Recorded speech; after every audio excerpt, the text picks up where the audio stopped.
Mo, when do your events start coming back? Because I know you're in the mobile game as well. I didn't really stop with the wedding stuff. Oh, good. Just they were smaller. Mm-hmm. But I mean, I don't do a ton. I'm not on I don't do the volume that you do. This is just a side hustle for me, and I probably average maybe like 7 to 10 a year. Oh, okay. Because I like the ability, and you know what I'm saying with this, but I like the ability to turn down gigs. Like if it just doesn't feel right with the client and everything. Price like that. goes up. Yep. And yeah, it's one of those things where you have to nonstop, bro. The amount that you pay, it has to be worth the time that you invest into that couple. And there's just some couples where it's like, should be up in Facebook. Let me pass you off to somebody else because I'll just I think this person might work better for you. I think there's a skill in that, just being like, hey, this event is not for me. Mm-hmm. It's not you, it's me. All right. Are we live, Corrupt? Is it showing up for you? Yeah, I'm live. I'm good to go. No, I mean, you can see it on Facebook and everything. Mm-hmm. Yep. Okay, cool. Yeah, okay, there it is. Cool. Share. Let's see here. Yeah. It always makes me sign out, or it's makes me tell Facebook I'm not posting as Columbus DJ Podcast on Mike Salon. It's so weird. Dingo and Trip, where you guys located? Dayton, Ohio. Yeah. Nice. Okay. This is the other half of Passionate DJ, James. Oh. Did not know that. Awesome. I need to turn these blue LEDs are turning my face blue. Oh, you get some lights? Yeah, I've had them. It's just they're right around my desk, and it turns and they keep blue LEDs different colors, and it just keeps Oh, you get some lights? I got a new monitor too for stocks. Yeah, I was just about to make a comment about that. I see his trend lines going there. And they shoot. It's just not a good day. But yeah, I know. I took a beating today too. It's all good.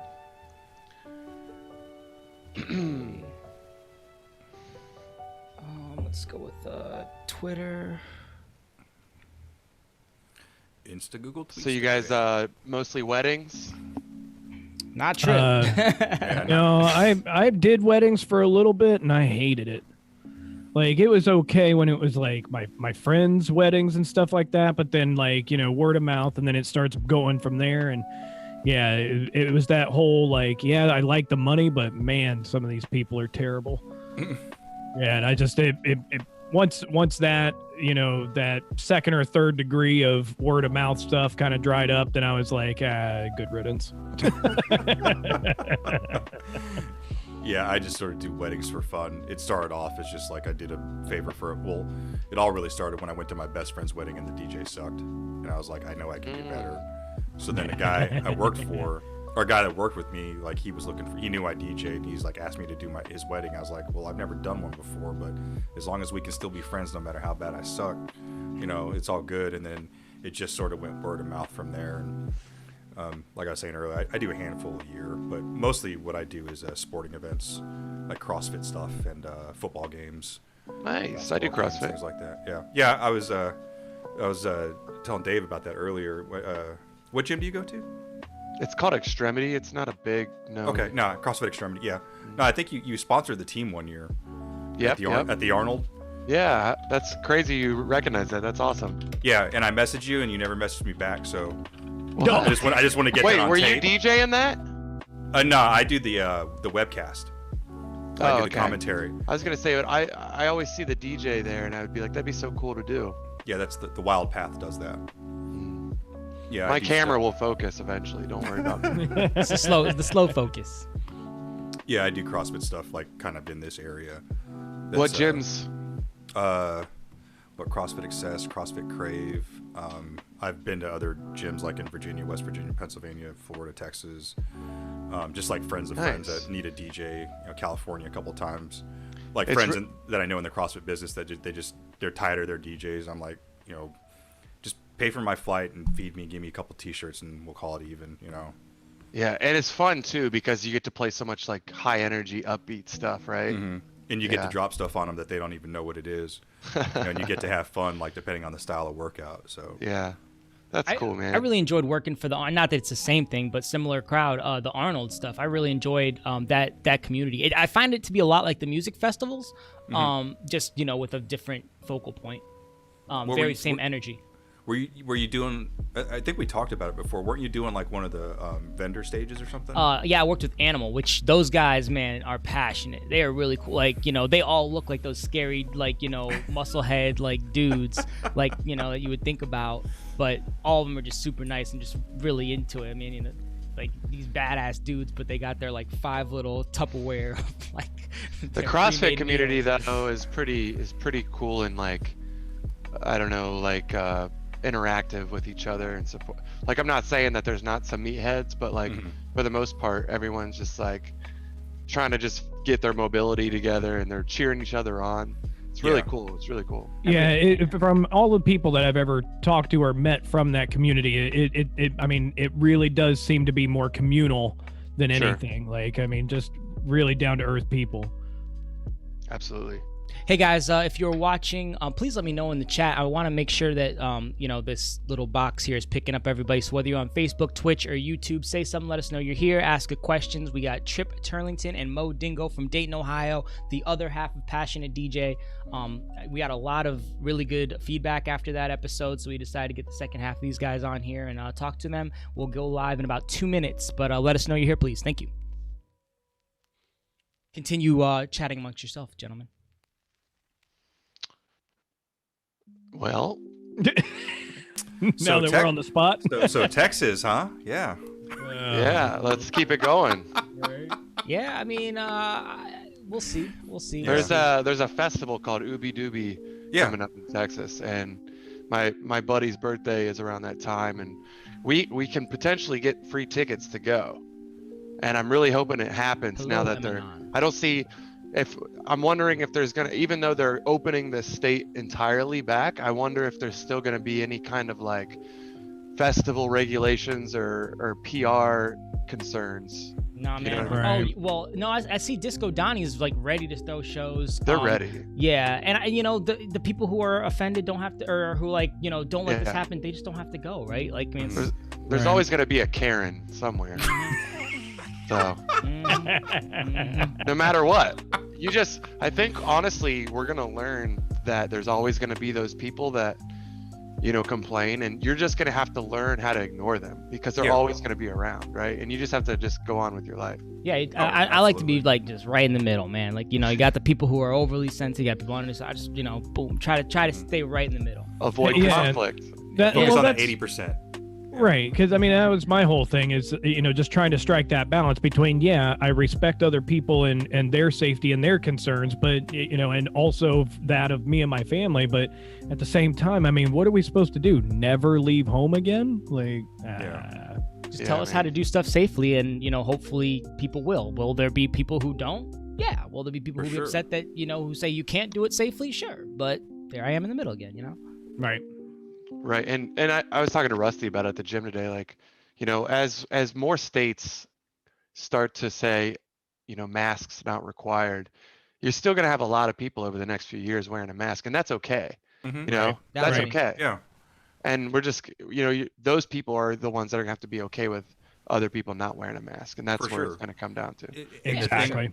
The thing that I know is going to happen is people are going to start getting mask shamed, and that's not cool. That's not cool. Yeah. Go ahead and mask shame me, bro. Like, people have been doing this for Asia for a long time. Like, why are you mad that I'm like, this is more for you than it's for me? All this is saying to me, like, is like, hey, try to be courteous. I don't know if I got this shit. Let me be courteous. I don't mind wearing a mask. Nobody sees my face. Nobody talks to me in the grocery store. I love that. That's true too. Cool, man. And it's funny you say that about the respect thing, because I grew up in Japan. So for me, I grew up wearing masks. Like, if I didn't feel good, if I'm going to jump on the train and head down to Tokyo, like, that's the courteous thing to do, is not booger up the entire train car on your 45-minute train ride. So like, when this came about, I'm like, oh, this is old school for me. I know how to do this. I honestly wouldn't even be opposed to normalizing more of wearing a mask, depending on, like, not obviously like DJing or certain situations, but like you said, like if you're in a grocery store I see nothing wrong with like you not sneezing on the produce section. Like, Right. it's kind of great. Or, Well, you're at the Chinese buffet, you know? Yeah. Right. Or like, so what was that for the New Year's episode? So this was probably back in like mid-December. Yeah. We were recording our New Year's episode, and part of that was I went over to David's at the Passionate DJ studio to record a mix. Awesome And- studio, by the way. Yeah, Awesome. yeah, absolutely. And so like I'm over there and hadn't seen him or Tony in a while. We like Mo and I live right next door to each other. Like we're probably less than 40 feet from each other right this second. Yeah. Yeah. If I flash a flashlight, you could probably see it. See it through him, Yeah, the shine right here on yeah. my Their dome. offices neighbor each other. Can you imagine? Gotcha. That makes sense. So, but yeah, so when I went over there, we were comparing the Denon SC 5000 and 6000 during my set, and so when we agreed that when he would get close, then okay, I'll put the mask on, for like camera sweeps and stuff like that. Well, so there were some parts of the set I had a mask on, there were other parts where I didn't, and I got totally mask shamed on YouTube. The comment section, I tweeted that the other day, Crub. You probably Dude. saw it, man. YouTube comment section, some of that shit you just gotta ignore. You You gotta ignore it. ignore it. Dude. Exactly. It's Dude. wild. I have a quick story. So there's this like really strong guy at our gym, and he's only has one usable arm, and he's literally lifting like 300 pounds onto his back with that one arm, then squatting, and a Jesus. bunch of us are in the background watching him, right? And just kind of like watching him because it's so impressive, and we support him. Mhm. So he posts the video on Instagram, and like he's got a ton of followers. He's big in the fitness industry, and all these people that don't know anything about us or him are commenting about how we're in the Just background staring at being, him. why are these people staring at you, not supporting, or like not impressed, like these damn CrossFitters, like Bitch, I'm why just don't you watch the video? Like, they're just watching the video from Because- another angle. So he cuts the video off before we like can clap. So it makes us look horrible in the video. But he told us, he's like, man, I know you guys are like my best supporters. But that just goes to show like, social media, man, like you just can't escape it. Yep. It's all about the And if- angle. Right. That's what I was going to say. And if that happens, by accident, just imagine, how we're all, persuaded, when things are edited intentionally. Yeah. Guys, it's 6:34. I'm gonna run the intro real quick. Feel free to talk over it. It's kind of been a running thing where you guys can't see it, but everyone else can. It's pretty dope though. Mike's Oh, obsessed cool. with the intro. I'm It's obsessed cool. with though. the intro. You worked hard on that. But it's over, guys. Welcome to the Columbus DJ Podcast, episode 38. We got Mo Dingo, Trip Turlington, and my host DJ Corrupt. What's happening, buddy? How are you? I'm chilling, man. I'm excited it's not blizzarding out anymore. So Right. Right. there's is the what that- intro. This is like fake winter number 2, or no, fake spring number 2 in Ohio, right? Oh, don't say that. Oh, Don't you say saw that. that? You saw that meme? Yeah, oh, dude, Where that means the we're whole running chart- for like yeah, years and years that's and funny. years. But yeah, guys, we're happy you're here. There's 8 of you already here. Let us know in the chat if you have questions for these guys or just want to say something, say what's up, let us know you're here. That's awesome. But I think we can go right into, I almost said player introductions, like this is like, the Super Bowl or something. Player introductions. DJ Dingo, why don't you start us off? Tell us who you are, what Okay, you do, okay, and okay. all about yourself. What up? First off, thanks for the invite. Been watching you guys because it's been going on for about 6 months now. You started like mid-pandemic. But we're almost at a year, Almost but a year? we Okay. skipped some weeks, so Yeah. So been watching. Fan. Trying to show that podcast love and that DJ love Thank you. on top of it. So Appreciate thanks for it. having us on. Thank you. My name's Mo. I'm just a dude.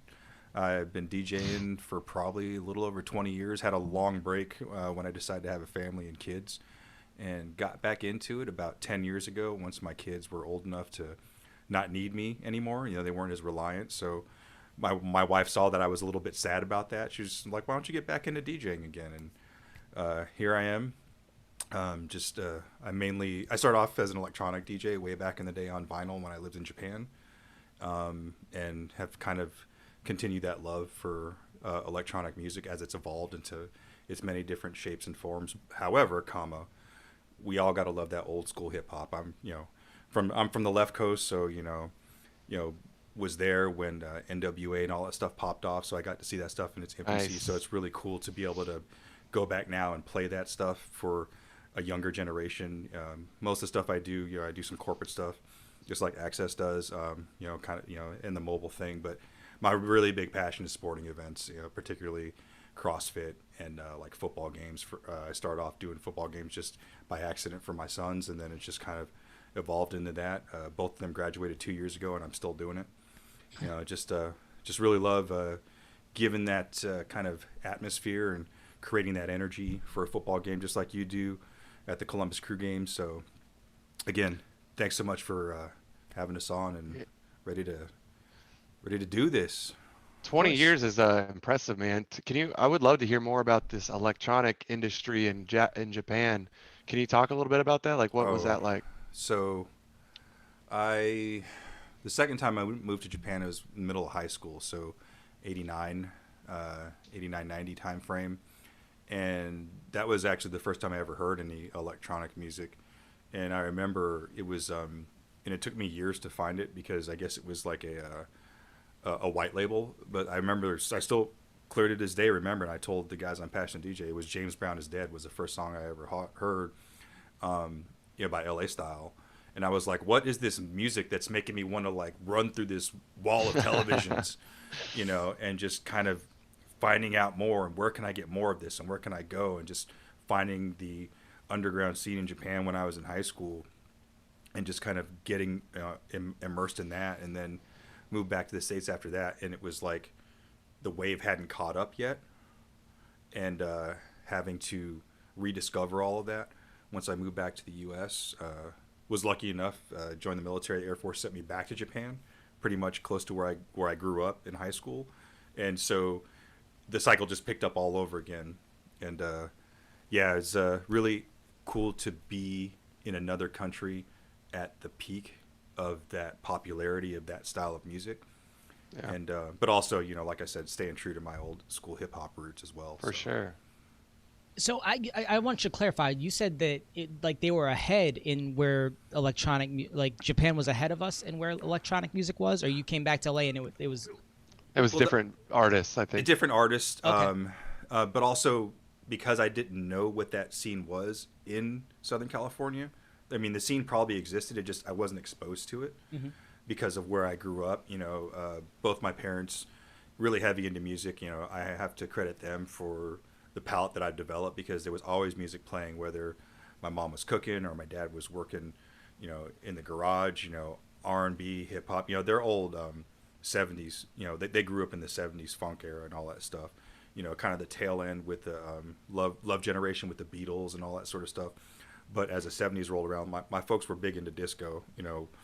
I can reflect back now and think about the clothes that they would wear, and bell bottoms and polyester and all that stuff. So that was a huge influence on my taste in music, and that's what my taste in music revolved around in my younger years. But like I said, once I moved to Japan and I was like, okay, what is this rock and what is this, other types of music, country and stuff like that? Because when you move to a military installation overseas, you basically taken like a broad swath of Americans and putting them in this little piece of America in another country, except it's just tighter. So like my high school senior graduating class was 55 students. So I got to learn what metal was, and I got to learn what country was, and I got to learn about, bluegrass and all these different types of music. And just so happens that I learned about electronic music in the midst of all that. So, had the scene, was it more evolved? I can't really say. But like I said, that was my first exposure. Gotcha. So you discovered it there. And then I have one more question before we go to Trip. You mentioned family life. Are your kids old enough to kind of understand DJing and what you do? Are they interested in it at all? Do they they see like practicing and being like, yo, show us that? Is that cool? So actually, when my wife bought me that first controller, the intent was for me and the boys to like kind of do this as like a bonding thing. They were down for about 45 days. and then it was over, and then I just sort of like kept going because I got back into it. And I was like, what do you mean I can see the music, and what do you mean I can hit this and it'll do a 16 beat loop? I don't understand. What, this will make it echo? What the shit? What? Wait, and Trip knows exactly what I'm talking about, because when you have vinyl, like there was no loop. Yeah. You were the loop. You had to have 2 of the same record, and probably 4 of the same record if it was a dope track, because you were going to wear the grooves out. But the kids never really got into enjoying the DJing, but they reluctantly would admit that I was the cool dad that was DJing their football games, especially for the boys. And my daughter's a cheerleader, so she's, the first time she ever sat in the booth with me when she was still in junior high and she watched me play music while she watched her brothers play, she was like, this is really cool. And I was like, I'm the cool dad, huh? And she like, of course, she's like, yeah, I guess. Yeah, I'm sure there was like an eye roll before she finally admitted that. Yeah, for sure. But yeah, my oldest is 21. He's a senior in college. Then I got his and hers. They're both sophomores in college. And then my daughter, she's 17. She's a junior in college. Or sorry, high school. Junior high school. Nice. Yeah. Trip, I want to go to you, man. I think I've seen more podcast episodes with Mo than with you, but I've probably listened to you play more music than I have Mo. So I know you from like a musical level, but I almost know nothing about you other than you live right next to Mo here. So I'm looking forward to hearing from you, man. What you got for us? So, like Mo, I've been DJing for 23 years now. So wow. Late 97, early 98 is when I first got into it. I never did take a huge break from it. I took a couple of like minor breaks, when it came to like school and stuff like that. But but instead of like the mobile arena and the hip hop and all of that, like I made my name in the local or regional rave scene. So Columbus is very, very, very, very, very close to my heart, very special to me. I'm actually part of a crew from back in those days that was based out of Columbus called Collective Intelligence. I don't know if there's any remnants of those cats still active. I know that Carl Raponi is still active up there. Yep, we know Carl. But so there was a whole crew of us. We used to throw raves in restaurants, and I mean, if you let us throw up some speakers and some lights, we were there, right? But like there were a couple of venues that we used to love up there. Valleydale Ballroom was always one of my absolute favorites. I love still that. Going. It's still going. Really? It's still like going. Throwing shows and everything? Yeah, man. Nice. Off the record, there may have been a show there in the last year. Yeah, I was gonna say it was off the record when we did it too. Yep. right after the jazz musicians, here come the speakers. Nice. Allegedly. Right, allegedly. I've heard. No, so I mean, I started out like playing booty house because that was like the easiest and everybody loved DJ funk, right? And then like as I started getting into it more and getting into more complicated like textures and tones and genres and stuff like that. So I ebbed and flowed between booty house to house, then progressive house, and then landed in trance right around 99, and then hooked up with a cat named Naughty Groove, and he and I like built up In the Groove Productions, which was a spin-off, or it was like the evolution of his Scrubbing Bubbles Productions back in the 90s. Great names, man. You hit like 3 in a row. They're just dope names. Oh no, here's the best part. Scrubbing Bubbles was like his first company, and we threw this series of parties called Positive and those were our biggest ones. Tri-State Love was another one, and but Scrubbing Bubble was awesome because he had like the literal scrubbing bubble like from the cleaning product on the side of his headphones. Oh my gosh. Like that I miss days like that where people were original. Hey, Trip, yeah. Trip, you got to dig up those graphics though and send it to him because those were dope. Yeah. I mean, there's so much, so much ingenuity and even when you were copycatting, there was just so much originality. I mean, there were like, I remember rave flyers that like had like it looked like a cereal box or like a laundry detergent or something like that.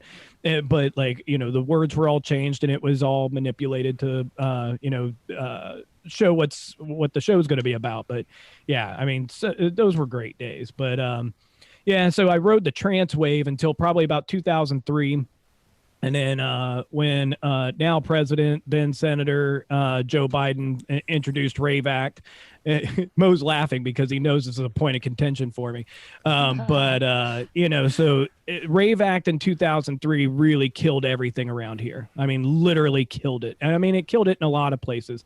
And a lot of us didn't get the same attack or targeted attacks as say like Disco Donnie did and things like that. But at the end of the day, I mean, what was around our area was 2,000, 3,000, sometimes 3,500 or 4,000 kids. I mean, I think that's what for Metamorphosis 2001 we packed 3,800 people into the Valleydale. Wow. So and then Valleydale finally said, you got to stop. Yeah, that's enough. For every 20 you let go, you can let 5 more in. Like they were really trying to throttle us back. So but it went from parties of that size, in all these crazy warehouses and venues and stuff like that to literally, I remember by 2004, between 2004 2005, I went from making $500, $600, $700 an hour for bigger gigs, and maybe a couple $100 for local clubs and gigs and smaller stuff, to $50 at a bar tab, and it's just not sustainable. I wish I could find the first bar owner that came up with the $50 in a bar tab and just smack him and then just jump back through time. Right? No. Well, and I mean, it's not to get political at all, but to take it to an economic thing. I mean, you killed this subculture that was thriving in its own right, and we had a saturation of DJs all over the place, and so there were people who were regional and traveling to the coast and stuff like that, bigger names, and then you had your more local regionals who were in the tri-state area and traveling around a little bit more locally, and then you had your local staples in every city, or Columbus, Dayton, Cincinnati. That was all pretty much one scene there for a little while, and you could even argue that Pittsburgh and Cleveland and Indianapolis were part of that ring too. But at the end of the day, you kill this scene, no more shows can happen, otherwise you're going to get the National Guard coming and shutting you down. And so there's this huge influx of all of these DJs that's what they want to do, is they want to DJ, and so everybody's going to whatever legal gig that they can get. So the bar or the bar owners and all that, they got to name their price. There were so many that were just like, no, forget it, we're just gonna we'll take whoever will play for free. I can't imagine playing trance at a time like that with a warehouse with a capacity like that. It's got to be such an amazing thing. I know Mike and I are trance fans. What was that like, and who are some of your favorite trance artists? You stole my question, James. Perfect. Sorry, buddy. You say trance, and that could mean a million different subgenres, right? So I always like to know, give me an artist that I can kind of latch onto like that. I mean, old school Tiesto is missed upon the entire industry. I get that, but right. Yeah. So your Tiestos, your Van Dykes, your well, hang on a second. He's gonna hook up the Denons. By the way, I was gonna ask if those were Denons. Yeah, they are. Quit stealing my questions, bro. Okay, well, look, we need to ask about that. Hospital records. So, binary, finary. He's got the double. Perfect Phase, DJ Saken, Aurora. Let's see. I know you got some DJ Irene in there somewhere. Way Out West, so even Moby. Yep. There were a lot of people who were doing a bunch of different remixes of his stuff. For whatever reason, Tiesto did a remix of Sarah McLachlan's Silence, and from there, like for whatever reason, Sarah McLachlan like became like the vocalist for trance artists like for like 3 years. Yeah. So like, you know, I've got a bunch of those types of things. Oh, here it is. Yeah. So it was actually Delirium that actually did the silence track, and that one is good in its own right too. But everybody knew the DJ Tiesto In Search of Sunrise remix. And, Yep. it was funny because everybody kind of referred to that as like your November Rain of the rave scene or of trance music, because it's like literally 13 minutes long. And you said the magic word trance, and here comes Papa B Yep, Funk. there Shout he out, is. yep. Shout out Brandon, right up here in the chat. You guys know Brandon from your guys' show, right? Oh yeah, Oh, yeah. absolutely. I think he did your New Year's show, and here's David Michael. All the heavy hitters are coming in, guys. Thank you so much. If you're here with these guys, let us know in the chat. Let us know if we have questions, because DJ Krups keeps stealing mine. Yeah, we got 40 years of experience between them two. We got right? all the questions. Trip, I want one more question. I think Krupp had it too. You got the Denons back there, man. Is there any chance? This is my question. Krupp might have a separate one. Is there any chance of Denons taking over what Pioneer has in like the club installs? And why did you choose Denons over Pioneers? Man, look, I've been a Pioneer fanboy for years, and you know, it's a hard thing. Most of all, for my own home studio, it came down to a matter of price, right? I mean, there's just no arguing, you know, that the price point for all the Denon stuff for the features that you get, I mean, it really is hard to argue that out.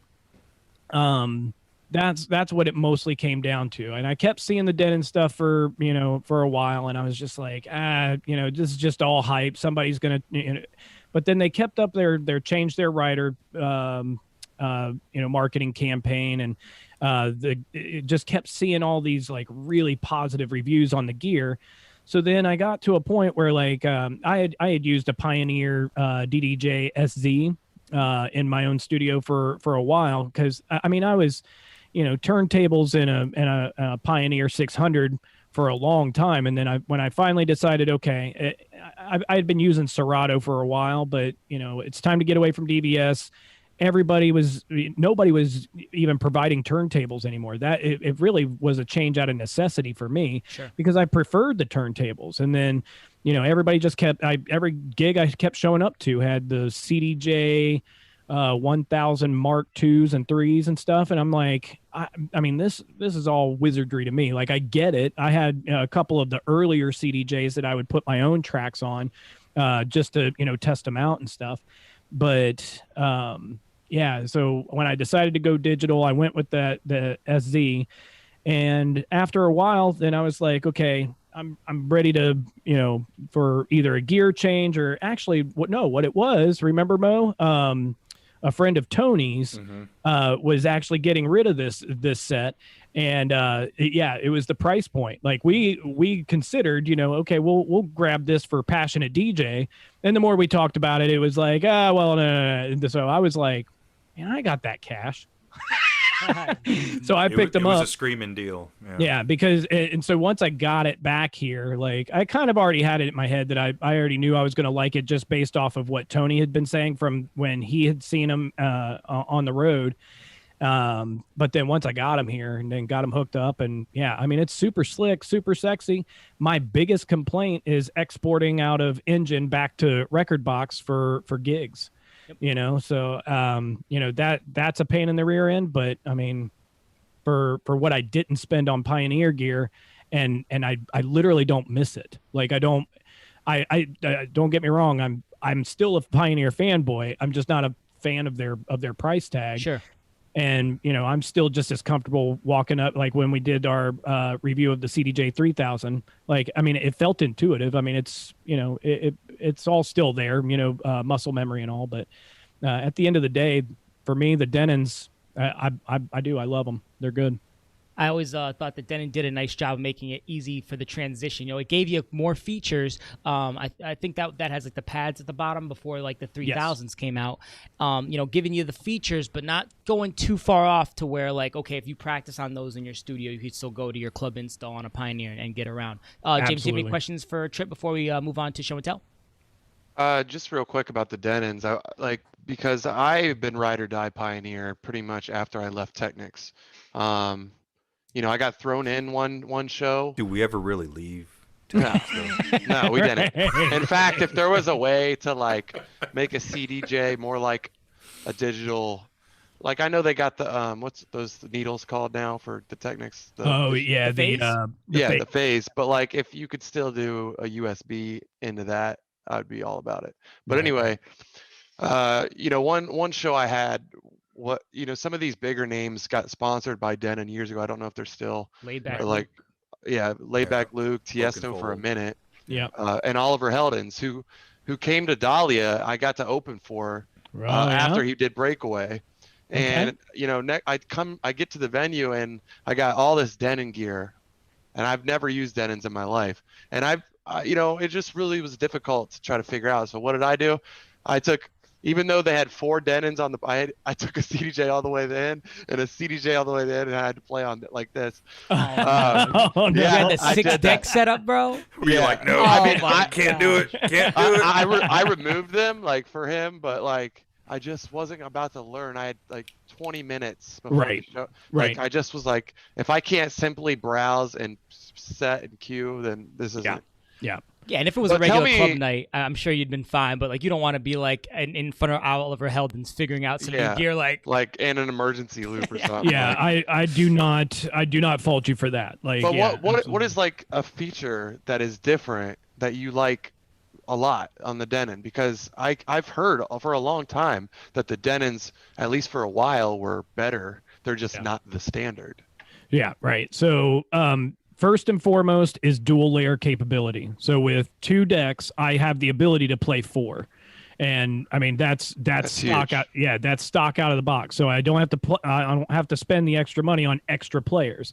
And that's one of the things that I've been harping on about Pioneer, because you can do that with the controllers. Like I had that functionality on my SZ, but like if I'm going to go to, individual players with a separate mixer and all of that, like I don't want to have to go to 4 decks. Like, in a stage setup, having 4 decks there, I'm comfortable with that. But, here in my own studio where, as you can tell, it's not a huge room. So, space is a factor. But if I want to play 4 decks, then and I don't want to go to the turntables, if I want to stay within that ecosystem, then only having 2 decks.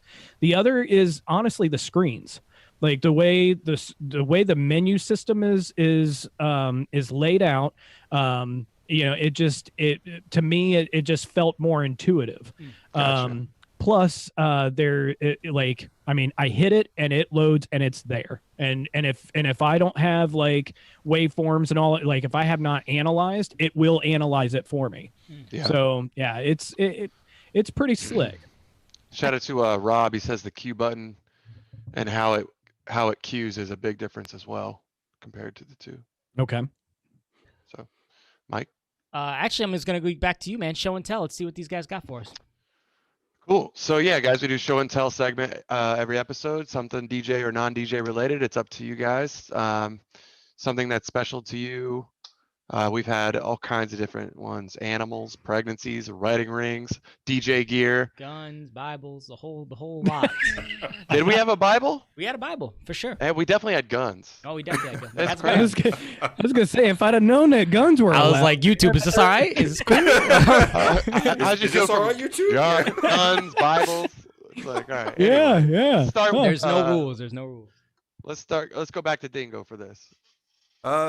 Yeah, for show and tell, like I told you guys a little bit earlier that, I did serve in the military, but one thing that was like a cool, like kind of, going away gift from my crew, and actually my wife is the one that put it together, is this nice shadow box. right here. Oh, nice. It's Okay. got my, I mean, and unfortunately the Wu-Tang sign didn't come with it. But, That's what you have awesome neighbors for. yes, exactly. I do have awesome neighbors for that. It But adds to it. It was something really sweet that my wife, with the help of my coworkers, put together for me. Just like, my last uniform and all my medals and ribbons and. Looks like you got a lot of medals. Yeah, if you can see the flag down there at the bottom, that's one I used to carry with me on every deployment. So, like, when you get a good look at it, it's kind of dirty and it's a little tattered. Nice. But I would always carry it in my pocket with me and just sort of take pictures with it. And, if I had friends that were on air crew, I would give it to them and ask them to fly it for me. And got certificates for a lot of missions. Some of them have X's on them because they couldn't tell me where the flag went. So that's always kind of cool, too. But, cool. Yeah, it was a... It does, my military service obviously didn't define who I am, but it was a very big part of my life. And it's just something that I really did not expect from my crew to go through that manner of detail to put that together for me. So and how many years were you in Air 26. Force? Okay. You know what? We were talking about it pre-show, and I forgot. I made a mental note. I should have written down. Both you guys are service members. Trip was talking earlier about how he has more medals than you, though. So we'll have to talk about. Well, he was Army though, so They just give a medal for a lot. No, you misheard. That was Article 15. Man, here we go. No, I'm just kidding. I obviously appreciate. Look what both you guys did, Mike. as service members. No. Yeah, we these guys appreciate don't it. play. These guys don't play. appreciate that, man. Appreciate that. Yeah, go ahead, Trip. So for me, so we have a little bit of a tradition for Christmas with my family. So we give every year I give my daughters a record. So I've got a 19-year-old, almost 17-year-old, and a 5-year-old. So my 19-year-old, she loves Hamilton and everything going on with that. So she has like the remix album, she has the original, so all of that kind of stuff. My 16-year-old, she's totally into Michael Jackson. So like I am literally hunting down every Michael Jackson and Jackson 5 single, like the 12-inch, everything I can find for her. And then my 5-year-old, she's into Disney everything. So she's got, but she's also into like Nightmare Before Christmas and The Corpse Bride and stuff like that. So they've all got, an array of vinyl that is related to all of those things. And this year, they got me something different. So this, that is. Nice. So I haven't taken it out of the plastic. So there we go. Trying to reduce the glare there. So I'm a casual gamer. I'm not a big like hardcore gamer. I've been playing Skyrim since it. No one's a casual Skyrim player, bro. Yeah. Come on. That's like you casually do heroin. Exactly. Truer words never spoken, man. But so I haven't even taken it out of the vinyl, but it is like all of the music and That's and dope. I've never seen that. So before. awesome. Yeah. So really special to me. I've got it up on like one of those like little vinyl display stands over by the on the other side of my turntables and stuff. So. All right, without asking for how many hours you have in the game, I think I got don't the perfect know. question. No, I know. I think I got the perfect question to figure it out though. What was your main, and do you have an alt? Because if you have an alt, I know you put some hours in, bro. So what's your main and what's your alt class? Let's hear it. Yeah, I know how the video games work. Go on. So here's the worst part. Both my main and my alt are basically the exact same character. I just like that build so much that I went through and played it again. So my main was like I think it was like a level 89 Khajiit, focused on like, thieving skills, lock picking, all of that. Then when I switched to Xbox One though, then my character on 360 wouldn't go over. So then I started over on Xbox One. I'm about level 45-ish now, something like that. But here's the best part. Is that now my 5-year-old is completely into it. So like she's got like a level 21 Khajiit, like That's awesome, man.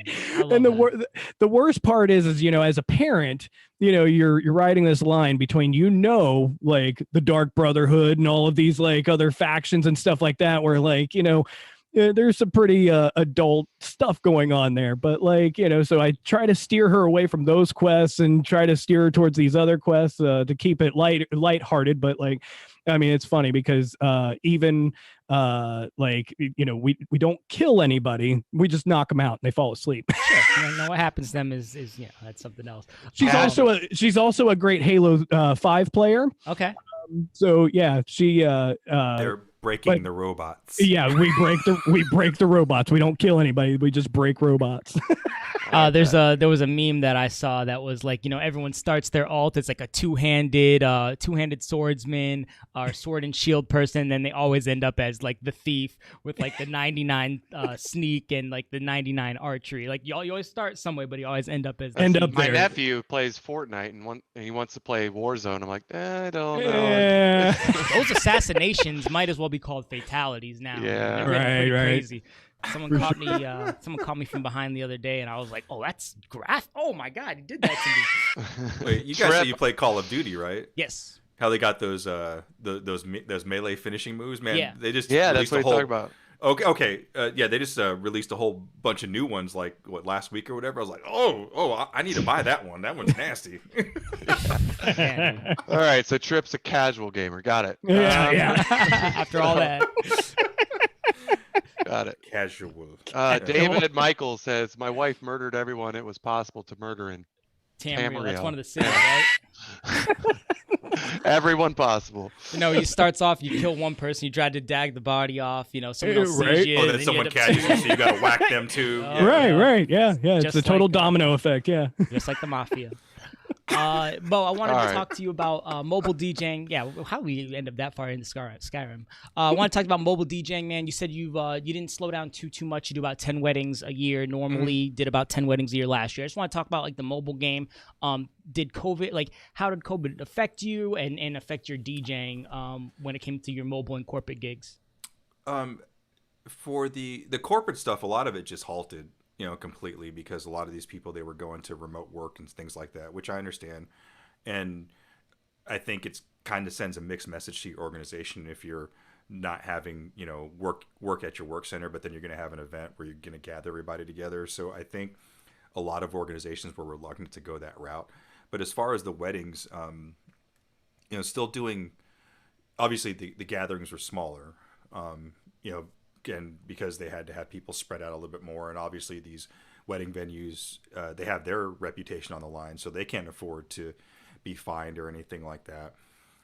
But still, trying to bring that same energy to what I would coach the couples on. I was like, it's not smaller, it's just more intimate. If everything's going to be a little bit closer, you're going to have more time to spend with everybody there and celebrate your big day. Using that whole Jedi mind trick, one of the things I learned from the military. But one of the things that I felt that I had the ability to do that, trying to make the universe a better place is I stopped taking deposits from people because I could. This is a side hustle for me. This is something I do for fun to fund all this kit I got, all around the office. So because it's not something I'm relying on for a main source of income, I felt that was something I could do to help alleviate the stress of a pandemic and a wedding. Just be like, hey, normally I would give them the whole spiel. Normally I ask for 50% deposit, but I understand how things are. I don't know what your financial situation is, but I don't want to make any assumptions. But here's what I'm going to do. If you're okay with that, just pay me. Just give me $100 today. Just so that way we have some ink on the paper. I was like, and just as we get closer, just pay me what you can when you can. And I found that you see the tension in the couple's face just release a little bit more, and that made me feel good about being able to do something for someone that isn't a family member. And so that's kind of how things change for me, is just trying to be a little bit more positive force in a really chaotic situation that we have globally right now. Sure. Yeah, I'm sure that goes a long way with everybody's situation, even if they're not struggling financially, just knowing that you're willing to work with people. Mm-hmm. Yeah, the good part of that is you get a great lesson, make it easy to book you, right? People, we're going to get through this, the money's going to come. You got the contract, you got the deposit, you know, even if it's a little bit lower than like what you expected. Make it easy to book people. On the bad part of it, now I got to edit that out because if one of my clients sees that, I'm in trouble, bro. The deposits got me through last year. We don't have to man. pay Mike. Yeah, right. Hey, Mike's doing deposits for $100. Yeah, No. but I don't have a website like Mike. No, I'm totally joking. Like if like you said, man, if someone asked for that, it'd be easy for me to do that. But you know, that the deposits did get me through last year, so we can't have any of that. Just kidding. Yeah. Not today. Trip, I wanted to give you the option. You mentioned your productions earlier, you know, or you talked about the rave era, and I love hearing stories like, you know, step by step, because everyone talks about big picture. It was awesome, this, that, the other. But I like to hear like step by step, you know, especially from organizers. Here's what we had to do to, you know, book the venue, to set it up. You know, how did people get there? I love hearing that part of the rave story. So either one of those, I would love to hear. Yeah. Sure. So I also like to get nostalgic, you know, not to date myself, but I'll just totally put it out there. I'm 42, you know, so after being in the rave scene for as long as I was, you know, looking back at it through that evolution, you know, there were definitely, you know, points at which things just changed. You know, there were these definitive points, and you know, I mentioned Rave Act was definitely one of them because that just killed everything, the way that we knew it. And then the club scene kind of picked up. So then that helped things survive, but it did change a lot of things. For an example is map points. You know, in the old school days of raves, you know, you would get a flyer, but there's no address on it. You know, like all you knew is what city it was, what date it was, and then there was an info line. So like, you know, it was just a voicemail box. You know, it didn't actually go to anybody's real phone. And sometimes we would have them go to like record stores and stuff like that. But, you know, if the record store owner was hip and cool and, you know, would give out, you know, little teasers and things like that. But so you would call this phone number on a flyer, and then you would get an address or, you know, a cross street, and then you would pull into a parking lot. You would, you know, go get more directions on a strip of paper or something, you know, and go. Oh yeah, it was great stuff. And some dude standing in the middle of a field with a hoodie on, handing out pieces of paper. Yeah.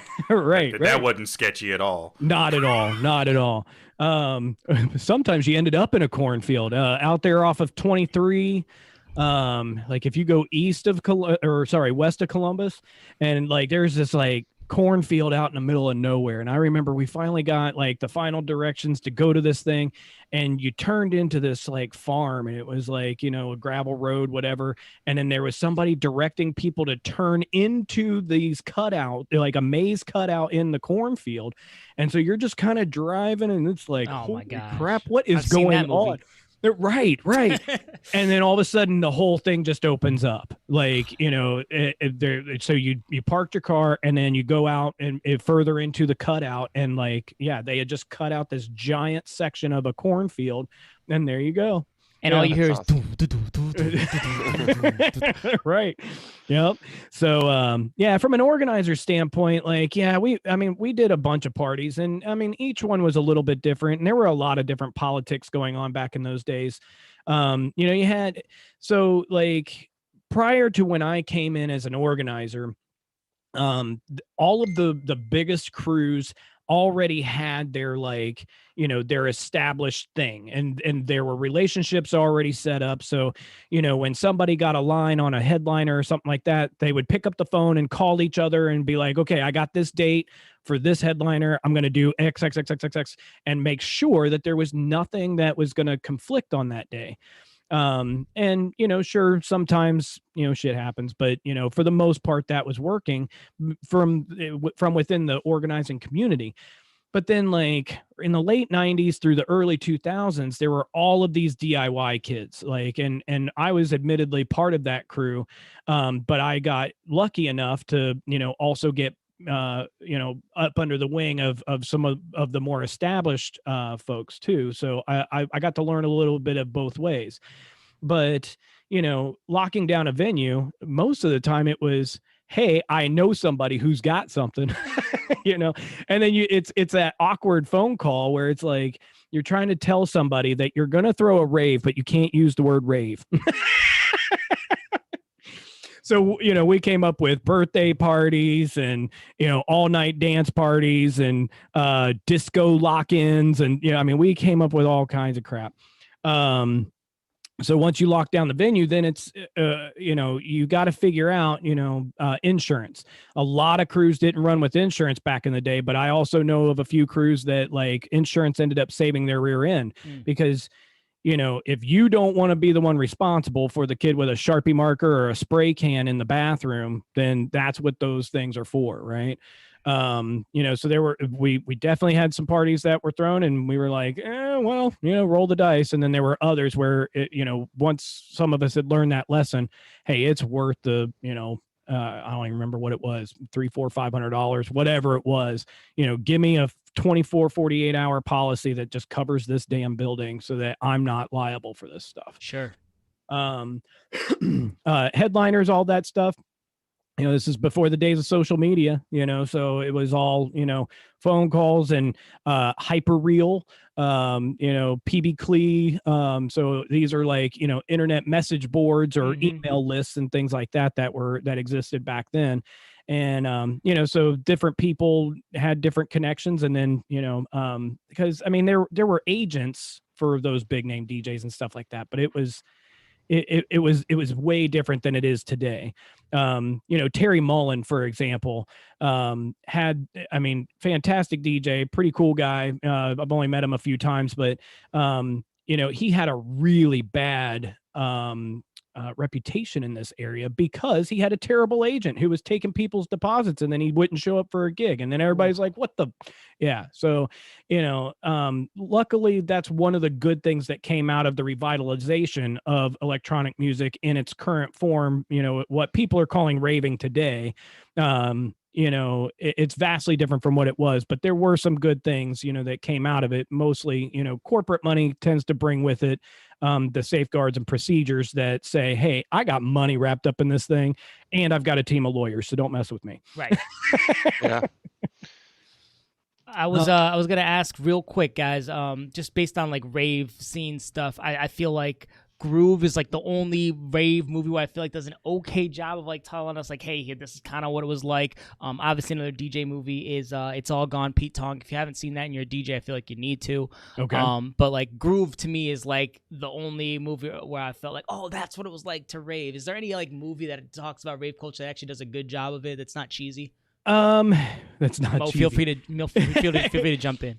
Yeah, I think I think you're right. I think Groove was like the biggest one. And I'm actually still friends with DJ Pollywog today. Wow. Yeah. Her That's and I. flex. Oh yeah. Whenever she played out here, like we used to kick it all the time. She was definitely a wild character to hang out with. Yeah. I mean, even Groove was cheesy. I mean, you know, in the way that, you know, it kind of tells the story, you know, the head nod, you know, yeah. I mean, all of us have that version of head nod, but like the way they kind of presented that, it was like, you know. Yeah, that's my favorite part of the movie, bro. Yeah. Nah, no, it's my favorite part of the movie. Yeah, the nod is dope, you know, and it really reaches me on a emotional level, but I still need my damn envelope at the end of the night. What about That's true. what about We Are Your Friends? You know, I never saw it. So I'll be. I'm teasing. No. Because you know what? I mean, until I see something, I can't have an opinion on it right, other than just preconceived notion. But I do remember sitting in the theater watching the advertisement for We Are Your Friends, and I was just like, yeah, it was a painful like stab in the heart. Oh no. Now look, I've seen the movie. You know, it's cool, but it's not. But it's not what it is. Right. Like, you know, there was one good cool scene. Parts. All right, let me hear it. There was one good scene, and it was not a good movie. No one's saying that here. Right, but there was one cool scene where he's talking to homegirl. I forget what her name is. talking to homegirl, and he's describing like, okay, you gotta like start with some song that everybody knows, and then you get that one like influencer dancing, because once you get that one influencer dancing, someone's gonna see that, and then they're gonna start dancing, and then you raise. He says BPM, but what he really meant was energy. You raise the energy a little bit more. The more people are dancing, and I was like, that's a cool scene, like you know, and then everything else was borderline. I was gonna say, isn't that what they used in the preview? Because that sounds familiar, and I was all like, yeah, okay, I can get down on that. But then he said something about the magic of 128 beats per minute. Yeah, I'm like, whoa, bro, slow down, slow down. I'm too old and that's too fast. Right. So like the scene where he goes on the stage at the end and he's like nervous and he's got that whole crowd waiting, and then it's like he just like starts hooting some instruments and the crowd's just like, yeah. Group has a moment like that too. What are you Group talking about? When he like fixes the record a little bit, and everyone goes, ah! right. Oh man. To answer your question from before though, like, so for me, like the only other movie that came close to that was Go.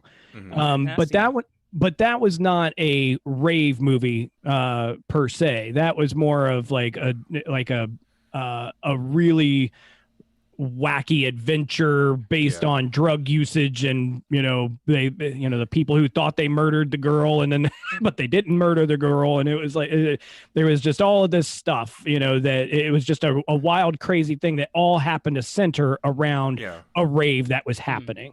It talked a little bit about the culture. So that part was cool, but like as far as like a rave movie, like documentary, the only, and then there were a couple of them that were super cheesy, like Midsummer Night's Rave and stuff like that. I mean, so I don't think that the culture itself, especially back then, was adequately represented in any sort of way. Right, exactly. But I don't think that many are at the time of their popularity either. I mean, look at Fast and Furious, right? Like double clutching, not granny shifting, not double clutching. Like, come on. Like, anyway, that little Easter egg aside. But there was a documentary that came out around that same time called Better Living Through Circuitry. Oh, yeah. And that one is amazing. Better Living Through Circuitry. Got it. Yeah. I mean, it really gives you like a front row seat with some of the most influential people or artists, DJs at that time, and really even innovative people. So like there was one guy named Scanner, and that like during his set he would literally get out like the CB scanner thing that he had hooked up to all of his equipment, and he would like pick up local signals and then distort them and do all of the manipulation of them and make them part of his sets. Cool. I think there's even like an in-depth interview with the Crystal Method in their studio. So there's like no less than 9 or 10 racks of just synthesizers and effects and all of that kind of stuff behind them. And then they like show how they make like that signature sound that's all over Vegas, the Vegas album. And it's like, I'm like, oh. Sounds like what Deadmau5 does, like that masterclass. Yeah. Like, spent, at least, I don't know, 20 years, tinkering with and really diving into serious hobby of production, and never been able to like duplicate any of the like awesome sounds that like those people were doing with not even half the technology at that time. Have today, for sure. Yo, chat. David Michael says the Delta Heavy DVD is pretty dope, and Rob has a copy of. I wrote it down where to go. Better Living Through Circuitry, so I appreciate that, Rob. Let me know what your favorite DJ or rave movie is while Corrupt and Mo here nerd out about CrossFit stuff, because Mo, I want to hear about all the stuff you do. Yeah. See that transition? The other. Well, before you transition though, I think don't we have a trip? Don't we have a couple of our homies in that Delta Heavy DVD? Which ones? Sounds like another flex coming. Isn't that the one that Tony and David are in? When they're talking at UD, or there's some video I know out there. Oh, is that? Yeah, I think David, that is the one. David, which video is it? Hopefully the chat will catch up. I don't know. Right. Delta Heavy DVD. I don't know if that helps. No, I think that's the one. He was already talking about that. But yeah, there's one of these, and I think that's it. and you see Tony like getting somebody's bags out of a bus, and like David is like, just, you can see him in the back of this panel. He said he was sitting, I don't remember. Oh, no. Wasn't that the Control Tour thing with Maybe. Richie Houghton? Yeah. Okay, Yeah, that was it. Yeah. And it was at University of Dayton, right? Yes. Or whatever. And David said like he was so overwhelmed with like the amount of DJ badassery that was in that room, like he didn't even say a word. Like he had these cats right in front of him. He had these cats right in front of him, you know, and he couldn't even muster up a question. Oh man, David says not sure what you're referring to. Oh no. Once the chat once the video catches up to the chat, he'll know what we're talking about. Yeah. Mo, in your second life, you are a fitness guru. Corrupt is the same. I want you guys to nerd out what's new in the fitness world. What you I'm guys just talking trying about? to figure out if this Arnold's going to happen. I keep hearing a later date. Yeah, my understanding is it's not, unfortunately, because normally it would be taking place this weekend. So my heart's a little sad because, like I said, I work the webcast for the CrossFit competition, along with my homie Dude Pool and also Monica Christian out there. So it's a really good time, and I really enjoy that, just being able to give commentary and talk about, you know, the sport in itself and explain to everybody at home what's going on, because it's really cool because for any given year for that particular competition, there's athletes coming from like 6 states. Yeah. So that's really super cool. I've competed in it, and we was supposed to do the all 4 guy team last year and this year. So. Doesn't Rusty's team like win like all the time? He won not last year, but the like 3 years in a row before that. Yeah, big shout out Rusty, man. That's literally some incredible stuff that he's able to do and with his team. Yeah, it's crazy, man. They put him in the corner, all the way in the corner of the convention center, and it's just, there's so much energy. And like, it's funny too, because like, if you're not a CrossFit athlete and you just watch how much endurance and like how much weight these guys are still putting up, even though they're, you know, not huge like muscle guys who can't move their arms. It's awesome, man. Like, it's just, you know, that, but not just the weight, just like the body weight movements, like the handstand walks, and, you know, doing all this bar work and stuff. Stability, like that. Yeah. You know, power versus strength. It's really cool to like watch like an overall athlete. Like a lot of the best, like some of the really good college athletes became really good CrossFitters. Talk about like the Rich Fronings and the Matt Frasers of the world. Like those guys were insane athletes before CrossFit. And they come from areas of sport that you wouldn't necessarily expect them to come from, because you would think like, oh, a football player, he'd be good at CrossFit. But the guys that are like at the top of our sport are, one was a weightlifter, Matt Fraser, and the other one who's like the goat of the OG goat of CrossFit, Rich Froning. He was a baseball player. Yeah. You know, and a lot of that just comes from that explosiveness, that fast twitch muscle type thing, but also because you know, you can make someone strong, but for someone to naturally have that fast twitch and agility and body awareness, it's harder to train that stuff. Right. And if you've never participated in sports where like you're upside down, like myself, or anything where you're required to have like a lot of spatial awareness of your body in space, it's hard to teach that to someone who's in their 20s and their brain's already developed. But you got these guys that come from like especially girls, like gymnastics, cheer, volleyball, if tennis, you come from soccer. Gymnastics, you're solid. Yeah, that's what I was gonna say. So when I think of like CrossFit athletes, I think for like, you know, that pound for pound strength thing. Like that's the thing that comes to mind. You know, what other sports do you guys think like are like that pound for pound strength? You guys mentioned gymnasts. That was the one that I think of. Swimmers probably. But as far as, I think CrossFit athletes are probably like the top of that list, right? What do you guys think? It's different because a lot of along with that pound for pound, your frame has a huge role in that too. Your height, like there's certain movements that are going to be easier depending on like your wingspan, or you know, like if you're doing a wall ball, like your range of motion.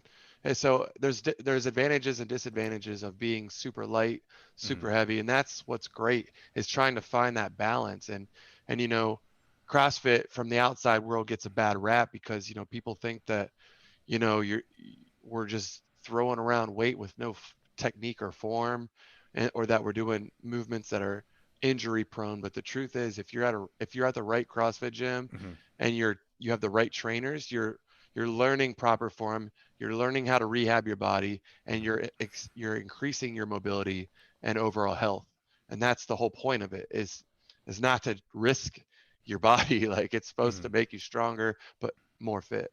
No, I'll tell you why you guys get a bad rap though. It's because talk that talk, Trip. Hey man, don't mess with the CrossFit community. No, listen, I'm telling you, it's because you guys like to do things until you throw up. That's true. That is true. We pushed I told Mo, I said, because he, when he and I first met, he was talking about all that, and I was all like, oh, so you're one of those people that likes to do burpees until you throw up, right? And he was all like, no, there's a lot more to it than that. And I was just like, no, I've heard. And then I've told him that's the only reason I won't work out with him is because I won't do burpees. I'll end with this. There is a weird thing about pain, enjoyment, like the suffering of a workout. But at first, if you're just getting into CrossFit, it sounds awful, right? Like, even like if you don't work out your legs, for example, and then you go like, all of a sudden you do like weighted lunges for a day, you're going to be sore for a week. Sure. And then you're going to tell yourself, I don't ever want to do that ever again. That sounds like a horrible time. Yeah, No, you're absolutely right. All jokes aside, I mean, not right now, but I've thrown up in some trash cans. Okay, I get it. Oh yeah, I have too.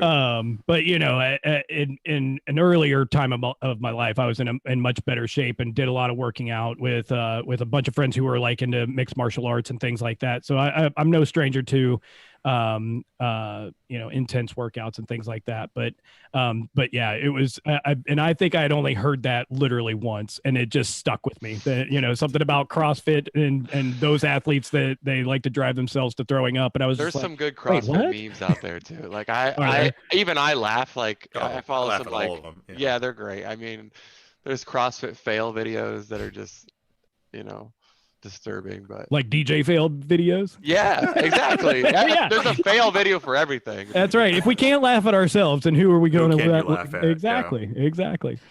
You guys mentioned something earlier I want to come back to. You just talking about like, I think one of you guys' parents was talking about, being DJs or not listening to like music in the 70s and the 60s. Is there like a decade that you guys would go back to where like you could DJ just to see the scene? Like, I didn't see when hip hop came through. I think I'd like to see like not early 80s, but like late disco 80s hip hop, disco for Corrupt. I want to, Mo, Trip, I want to know like what decade would you guys like to go back and like DJ a part of, if any?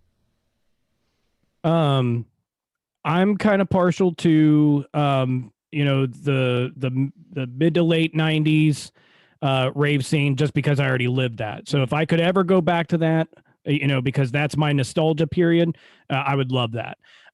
Outside of that, I would definitely say, 80s new wave, okay, where all of that electronic experimentation was really rampant. You had like, like, I don't know if you can see behind me, but like, little poster back there that says 9 Inch Nails. Like, Trent Reznor is a musical genius in that he is, just so innovative with noise, and then he takes that noise and then he applies all of this like really complex music theory to it, and then comes out with something that you would think is so simple to reproduce or whatever, but like really, I mean, if you really dig into his music and see the layers for it. And there were a lot of other artists that may not have been as complex as him, but were definitely the pioneers that led up to that. So like your New Orders, for example, and things like that. And like it just, I think I would have absolutely loved that whole like 80s new wave era. That's true. The synthesizing experiments were heavy at that time. We had a big discussion about that. I think it was in our last Christmas record exchange, where I think someone got a Duran Duran record, and I think I might have bought it for Tony or something. But we were talking about how just a few years earlier, people were trying to create these sounds like Kraftwerk. They were fabricating gear to make these noises, and just in like 4 years, they were creating gear to make these noises now, and how people were already quick to adopt it. That new wave to create that new wave sound. Like it was that curve was very steep, and then it's just that curve is just like got even steeper and steeper as we move, further along, as technology improves and microprocessors get faster and smaller and more energy efficient. Yeah, there's some crazy synthesizers out there now. But with that, that's the worst part about technology, is as technology advances, makes everything easier, right? Yeah.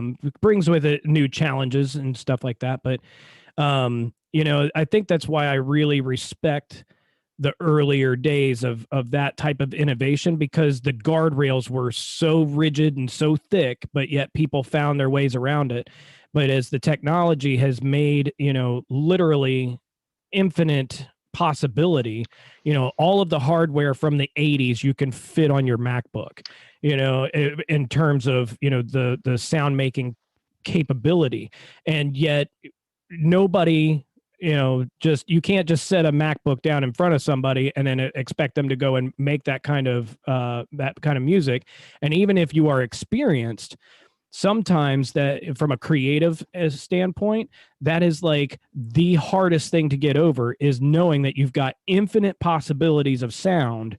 And yet you're trying to, figure out, do I just take this preset that sounds pretty good or pretty close and try to work with it? Or, I'm not a real artist unless I make all of my own sounds and all of my own drums made from fresh goat skins. And, did you make that drum that you used? Or did you right. Go ahead. No. I was going to say, and so I think that's one of the things that, living in this time and being able to look back to that's what makes those people that much more impressive for that time. I was going to say real quick, even as a DJ, I think about this all the time. Like, I know a lot of young beginner DJs, and I just wonder, like, would this even interest them if you didn't have Serato type software? Like, I think about that all the time. Yeah, no, even better. Like, what is it? Cool Herc, literally taking like the break section of these funk tracks and whatnot, and it just the drum solo funk part in the middle of a record, and mixing those together. Like, we're talking on a 12-inch vinyl, we're talking like that much of the record. And no waveform. Right. Yeah. No waveform, no nothing. It's just going back and forth between those things. And how creative can you be with that? And I think that's, the root of that is the groove, right? Like, it wasn't so much about, look what I can create for the sake of creation from nothing, but like taking these things that make people feel a certain way and layering them in such a way to keep that groove going, and look what it spurred, I feel like even the mess ups at the time were so authentic and raw that, like, it wasn't creativity. It wasn't looked at like, oh, this guy sucks or this guy just train wrecked. Like, it's more just like, all right, he's like, if I was like completely offbeat, I'd try to make like a whole new ass. Like, you know what I mean? Like, all right. Well, I mean, there you also had your MC there, right? To like, okay, even if there's nothing, at least you still got the mic, and hopefully you had someone who could, keep somebody entertained with some call and repeats, and it wasn't even something crazy. It might just be like, everybody throw your hands in the air and wave, like, whatever. But now it's like, you got everything in front of you, just ready to do the job for you, in a sense. And then if you mess up, then you're gonna get criticism. Well, right, no matter what. And I feel like the technology that we have in front of us, when that fails, it is a hard fail. Like, that is a lot harder to recover from. When Serato first came out, and everybody's coming with their Serato SL1s and eventually SL3s and stuff like that, but some people were coming out with the high-end MacBook at the time, but not everybody. I mean, I didn't at the time. I couldn't afford a MacBook, so I came out with like some HP something or other, and I can't tell you how many times, like, I don't know if it was just that the USB port was underpowered or if there was an issue with a driver, but like, when that shit crashes, then there's nothing. I got to show you. This is from Saturday. It's funny you're talking about equipment fails. Yeah. Literally playing middle of the night, packed room. My mixer power supply just Pioneer 900 NX2 shuts off and turns back No. on. All right.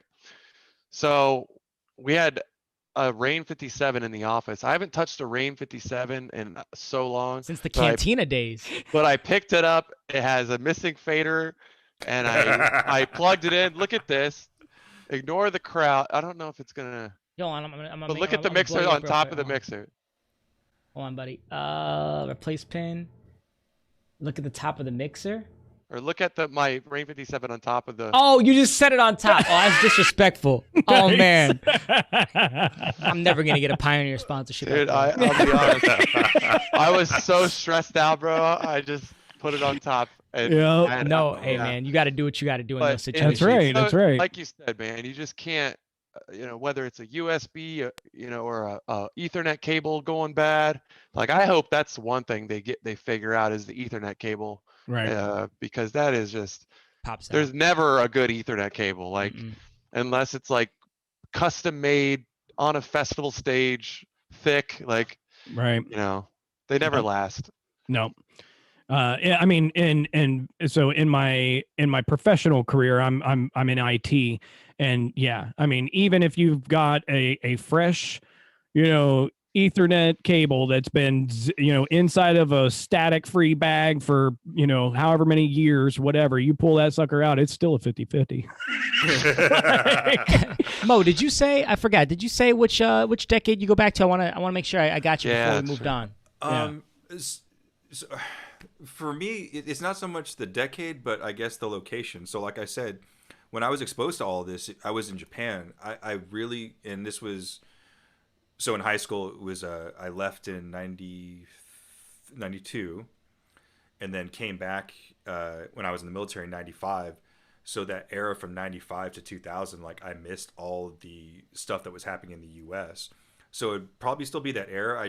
It would have been cool knowing what I know now to have been in the United States and seen like these ragers, 3,000 people, 12 hours, 20 DJs, that sort of stuff. Or even like going in, maybe rolling it back just a little bit, like late 80s, early 90s, in Europe when the United States like kind of just dissed house music, and Derek May and all those guys went over to Germany, and Depeche Mode picked up that sound and started, fostering that house sound over there, and kind of building it up and then bringing it back to the United States. Yeah, that would have been a cool thing to witness too. Yeah. Trip, I wanted to talk to you and Mo about social media. We've talked a lot about the social dilemma. Again, DJs, if you have not seen the social dilemma, as creators, I feel like everyone needs to see that. But Yeah, Trip, that's definitely 5 stars. Get on that one for sure. My college age son is the one that turned me on to that. I was proud of him for making me hip to that. Yeah. And Trip, and I've tried to do a little bit of research before the podcast. Social media is an easy way to do that. You weren't on there, so I had to, dig back in the Passionate DJ archives to kind of get more stuff about you. And I wanted to ask you, is there some design behind that? Did you see the writing on the wall a long time ago? Talk about that. And then Mo, I want to come to you. You guys both have kids, so I want to see how that affects your kids. What do you guys see? So for me, yes, it's by design that I don't have any social media right now. I do have one personal hidden Facebook account, and that's just to keep like the closest of my close circle, connected, so that they can, my wife can tag me in things, and my my kids can contact me, and relatives and friends can see pictures and stuff like that. It's not Hip Hurlington. Oh man, we got our people on it. Don't worry, Mo. Right. We'll figure it out.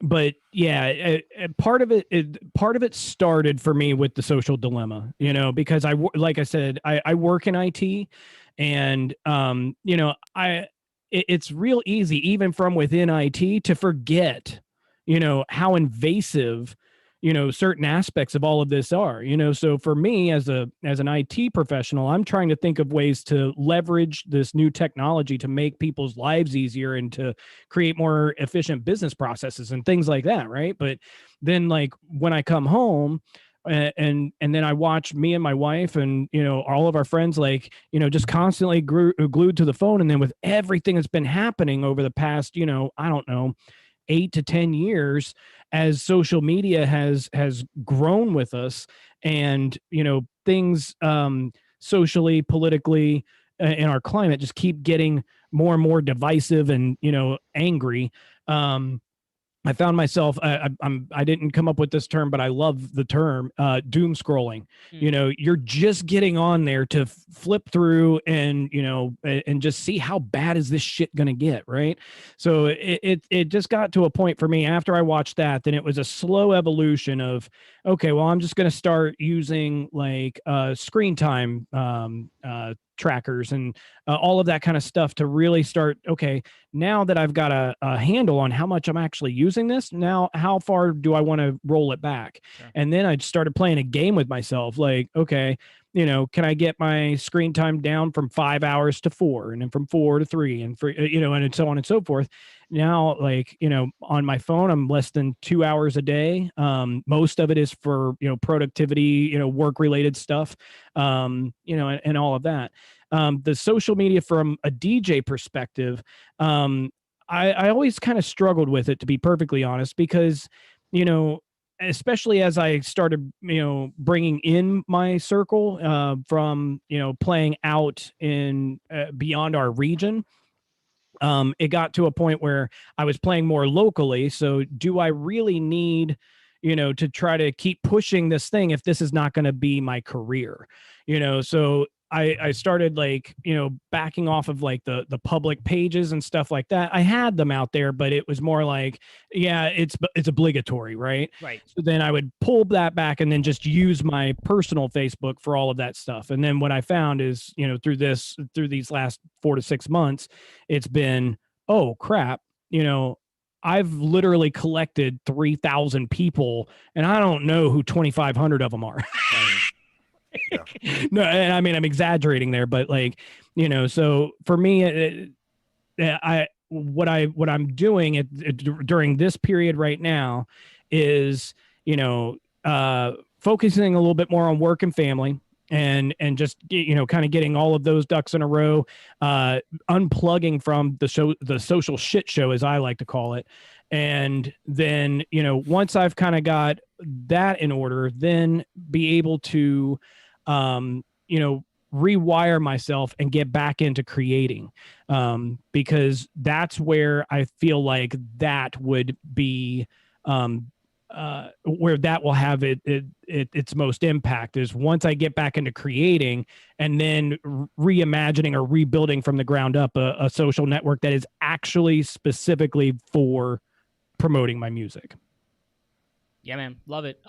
Mo, is there anything you want to add to that, just with regards to, you know, how much you know, you spend on social media or marketing or your kids? For me, I tried to start throttling back a while ago, probably about 2 years ago. Yeah, and, I remember when you did that. Yeah. Yeah, and the first thing I did is I took the app off my phone, because I didn't have that continuous feedback, you know, because I don't know if you guys, you know, listen to Simon Sinek, but he talks about, you know, how the brain is wired to seek out those endorphins, and part of the thing is you see the little bubble pop up and you're like, oh, I have feedback, so now I have to tap on it, and I have to look at it, and I have to see it. So after reading his book a couple of years ago, I just took the app off, and I found that it just helped. And then as I started to notice the, like, social media to get a little bit more caustic, and I saw the ways that people were manipulating, you know, the way things work, because, you know, Lord Zuckerberg puts us all, you know, in these stovepipes and tries to put you in these echo chambers, so you're only hearing the things that you want to hear. I've really started just scooting back away, and now I'm to the point where I really only use it for, I mean, you know, obviously for my DJ stuff, and there's another group I'm involved with, you know, as far as CrossFit goes. It's USA Functional Fitness, and our goal is to try and get CrossFit as an Olympic sport. So if it wasn't for those two things, I would probably be off of social media completely. But, you know, I have to respond to athletes and coaches and parents and stuff like that with the USA Functional Fitness stuff. But I mainly live through that on Instagram, and there's other people that take care of the Facebook part. because of the age demographic I mainly deal with. I'm dealing with like teens and like basically, 13 to 25 is kind of the group that I deal with the most. And then like we have the older athletes, and they're mainly on Facebook. But yeah, just for me, if you're catching me on social media, I'm trying to put something out positive. Either that or pictures of barbecue, bourbon, my dogs or my horses. You got some good memes. I've laughed out loud at a couple of your memes. Crypto, I want to come to you for a counterpoint. I think a lot of DJs, when they think about what they want to do, they think about what you're doing, the traveling DJ playing in major clubs around the country. Is there any way to do what you do without social media? Like if you told Sujit tomorrow, hey man, I'm getting off social media. I don't know if you saw The Social Dilemma. I'm getting off social media. Like how would he react? Do you think you could do what you do without it? No, absolutely not. But like, if I wasn't a DJ, I say this all the time that I wouldn't use social media like I do. There's things that, like Facebook, everything's different for me. Facebook's for like my family now. I used to use it when it first was fresh. Obviously it was for college emails only, or Corruption college Productions. Yeah, and like that was huge. Like they allowed us to do a lot of event promotions and stuff.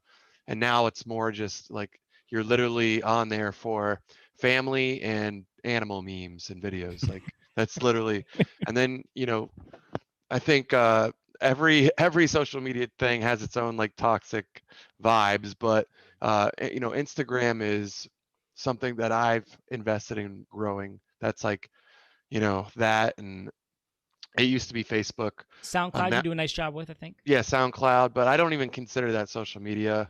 Right. Same. But it's unfortunate how much, like I see like some DJs only successful because of their marketing on social media, and not so much because they did this kind of work, or they are this kind of skill set. But that's the world we live in, and if I can market myself and get myself more bookings, I'm going to do it. However, I definitely use Instagram less than I used to. I post less than I used to. I try to make it specifically for DJing now, and I don't need to post every single location I go to, or post a selfie every single day. I don't get on Twitter and tweet that the sock. Careful, I know what you're gonna say. Listen, man. Listen, bro. Diamond hands. Listen, man. Like, now look, I'm not even judging the people that do that. Like, I find social media like the comedy section of a newspaper. Mhm. Like, I love reading it. I might not engage, but like, I'm definitely not addicted it like I used to be. Sure. So it's just good. It's also good to hear that like other people are finding that. And the Social Dilemma was an eye opener, but even before that, you would hear things. I watch a lot of like, what is his name? Snowden, his podcast, and like, there's just little things that have built up to this point for me that I'm just like, I don't trust a damn person anymore. Like, I just want to like do my job on social media, and I love interacting with fans, and getting to post like videos and show promotion and stuff. But it's changed. Like kind of what I hear you saying is like you use it as a tool. Exactly.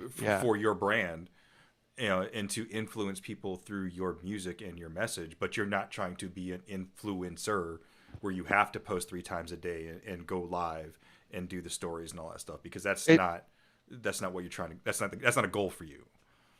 I mean, I want to grow my channels, and if that makes me become more of an influencer, I'll use my platform to be a voice or to promote. But that is not why I DJ. It's not why. Right. It's just like you said, it is a tool. And because it's a successful tool, I'm going to use it. And a tool only has as much power as you give it. Sure. Yeah. Very true. Good point. And that's one of the things I hear a lot of people, especially in the news, and you say like, oh, the power that these platforms have. Like, it only has power if you give it that power. Yeah, it's just not like there's certain things that you won't find me doing anymore now that I'm older. Like it's not that I have anything against making TikTok videos and stuff like that, but it's just, it takes that's a whole nother project for me.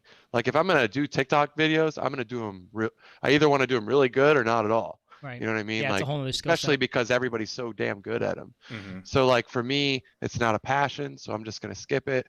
I'd rather, post my shows, post recap videos, post my music releases, my mix releases. If I get to travel or something, I'll post that. And yeah, that's it. You be posting the thirst traps too, though. I see you. What is that? Thirst trap? What's a thirst trap? Never mind. You're keeping a pretty straight face on that. Coming out of the gym, he's got like 400 on his back. All right, honestly, I have oddly different groups of friends, and I have a fitness group of friends that I like to post my gym videos, but I also like to show people that, you might see me be a degenerate on the weekends, but like I have a balance. So that's like my reasoning for posting those. I'm a if you degenerate. think it's a thirst trap. No, I'm teasing, bro. We are time is running out, dude. We're flying here. We're gonna talk after we get cut. I know, man. I know you got about that. I know. We're joking. Listen. Tastemakers, guys. What you been listening to recently? I want to go quickly because we've been talking and time is flying. So, what you been listening to recently? Let's start with Mo. Sorry, before I do this, did anyone watch Guts from Nickelodeon back in the day? I just love being like, we're going to go to you, Mo. Was that the one with the Kragnar? Yeah, the Crag. Yeah, the aggro Crag. Okay, yeah. Crag, That new Machine Gun Kelly, that new MGK. Been listening to that while I work out in the garage. Was kind of indifferent to him until Tony took me along a couple of years ago to where do we go? North Carolina? Yeah, Charlotte. Breakaway. Breakaway. And this was right when the whole Rap Devil thing came out, so there was all this beef. So I was like, let me check this guy out. But like I said, was very indifferent. But getting to see him perform live and seeing him play instruments and actually sing, no auto-tune, none of that stuff. I was like, let me check this guy. And his band is amazing. And his band, unfortunately, their skills are lost in a recording. Like, their passion and their technique and all that shit is just lost in the recording. Like, you got to see him live. Wow. And so kind of became a fan after that. And then now when he released this latest album, I call it Barkerized because, Travis Barker's got that sound. And it just sounds like all the stuff I used to listen to when I was like a young skate kid, so it's kind of a bit of a nostalgic sound to me, really, fast staccatos and, a lot of heavy drum work and stuff like that. And it's just it's kind of like if you haven't listened to it, like the whole album to me kind of presents itself like a story. And no, it's different than his previous sound for sure. But that's what I've been listening to lately. And he did a lot of work with Trippie Redd on the album he just dropped, and that's kind of interesting too. Trippie Redd sings. I didn't know he could sing. But yeah, it was. I'm working my way through that now. So just trying to gain acceptance, trying to listen to some of this newer stuff. Not to be the curmudgeon. Like Trip always says, I'm not. Get off my lawn. Get off my lawn. I'd rather have this lower back pain. No. MGK, I've always liked. He was a Cleveland dude, so I feel like I knew about him, before the masses did, just because, being in Ohio or whatever, there are not too many artists come out like he does. I didn't like his beef with Eminem, it felt either. forced. It felt forced to me. Yeah. And it felt like an attention grab.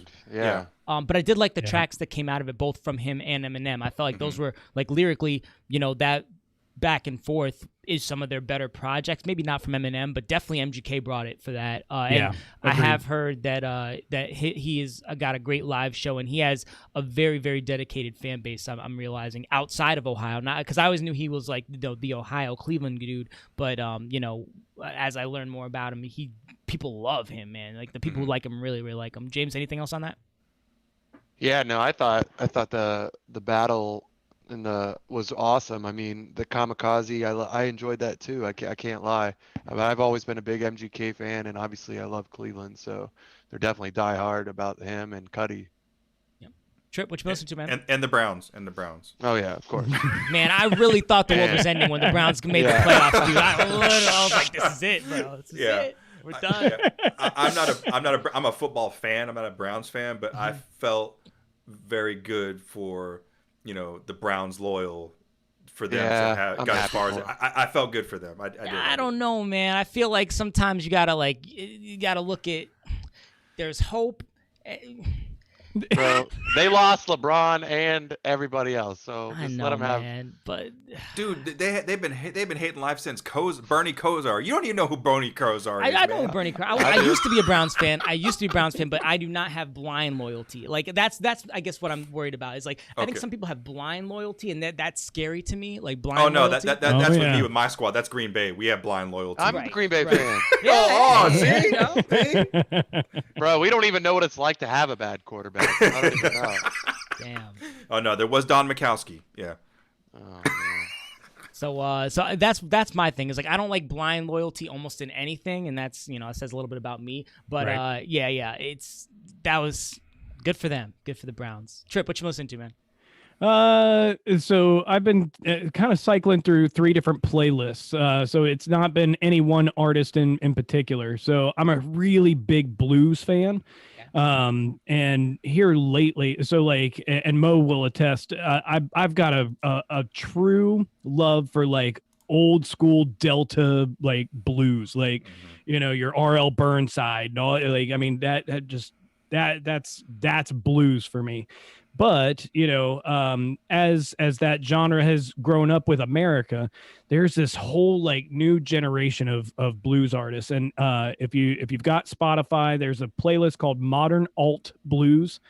And I mean, there's just some really, really good stuff out there. That dirty stuff? Yeah, I mean, it's well produced, but it still has that same like distorted grit that comes with most blues production, and just a wide array of like really talented artists.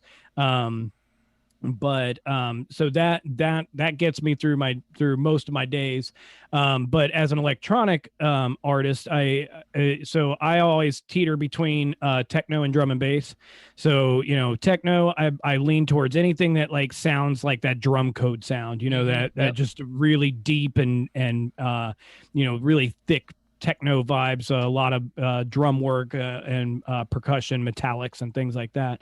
Is that what you were playing today when I could hear you across the it yard? Was. Enrique, I can't say the guy's last name. Enrique Sangularia or something like that. But yeah, that's exactly what I was playing. And then there's another playlist that I usually catch all of my new drum and bass from, or not all of it, but a good amount is I Heart Drum and Bass on Spotify as well. So they tend to cycle tracks through probably, I think it's like every week or something like that. So catch a lot of really good stuff there. So drum and bass head, it's most of what I've produced and released has been drum and bass. But I mean, I've DJ'd all the different electronic genres, so I've got a little bit of love for everything. But that's what's been on the playlist lately. Except for happy hardcore. Oh no. That and Gabber. That you know what we used to use Gabber for? Here's another nostalgia thing for you. You know what we used to use Gabber for is to clear the room. Like literally, like we would put like the hardest of hardcore and Gabber DJs at like 4 a.m, because then that's when like all of the kids who were like on their like 3rd pill of ecstasy or something, that's when they were like, okay, we got to find after hours or something, right? Yeah. But then like, yeah, the hardcore Gabber kids, there might be like 20 left at 4 o'clock, and you let the Gabber and hardcore DJs play for like an hour and a half, and then cut that shit off, and then everybody go to after. I don't know, man. If you knew my friends, you probably just revived the room. Right. I feel like Gabber now has that like you're gonna squeeze like a shot that of adrenaline. Last bit of energy out of the crowd, like just squeeze. Oh, that's funny. Yeah, that like.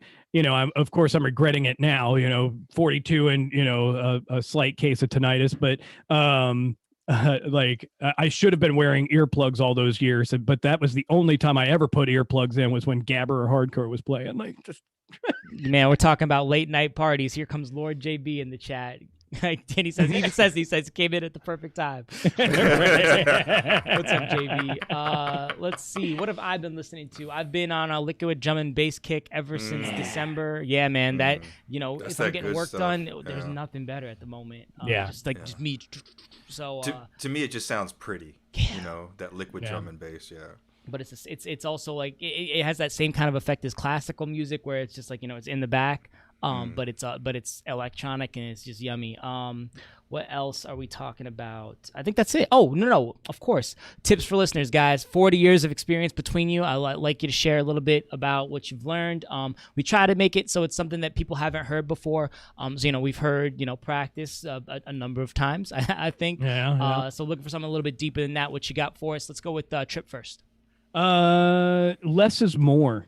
So, and what I mean by that is don't get too wrapped up in layering too many effects unless that is like what you're trying to do. If you talk to like Tony DeCero, like that's part of his thing is, putting a bunch of layers together and then using effects in the right way to make something new.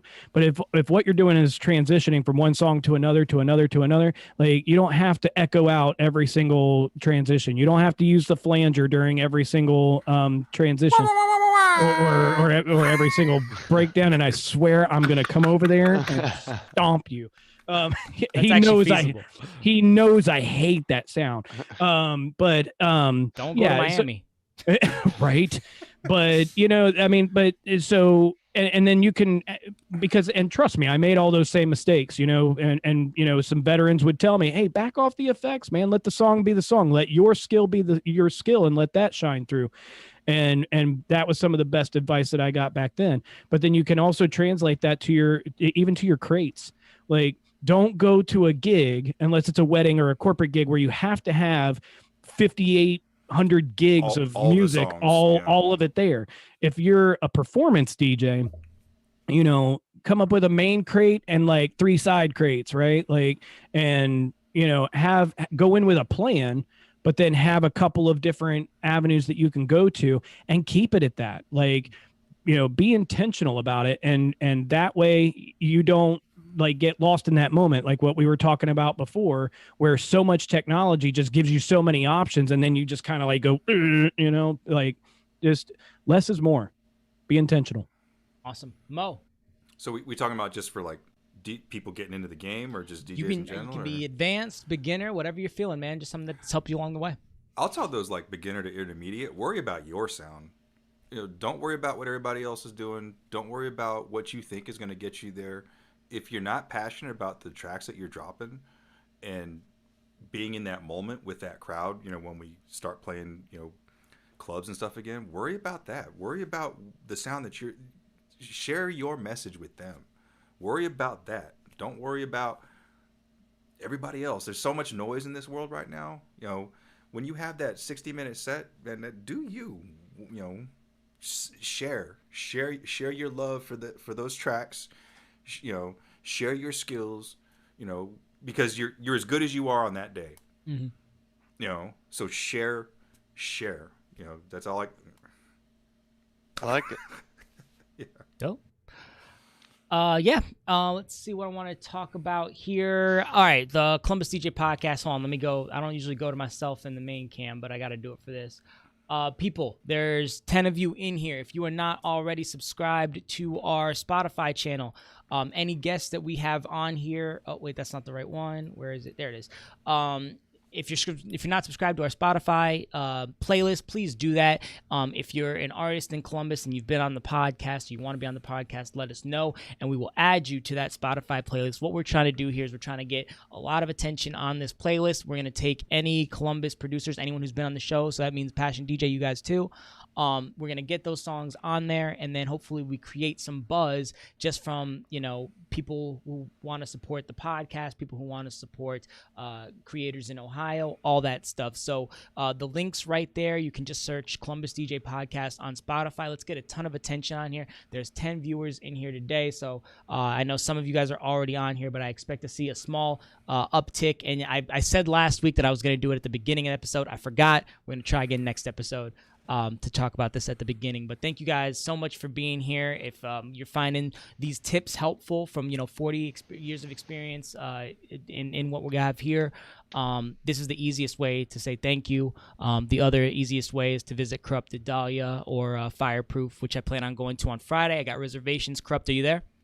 On Friday? Friday Fireproof? I am actually. I play, what do I play? 5 to 8? I will see you at 8, so you have to have a drink with me Nice, before we head over to Dahlia or something. Sounds good, man. Yeah, and for those of you that actually haven't seen Corrupt, like the first time I ever saw you was at Numberfest, I think in 18. You were doing the tent. Oh, yeah. And like I had been working the main stage with Tony, so I was tired. And like last thing I want to do is go over to the side tent and work another couple hours. But man, you had that tent rocking, bro. Thank you. Yeah, I know what it's like to work with Tony on the stage. It's a lot. Corrupt was jumping off tables, throwing water bottles in the crowd. They were loving it.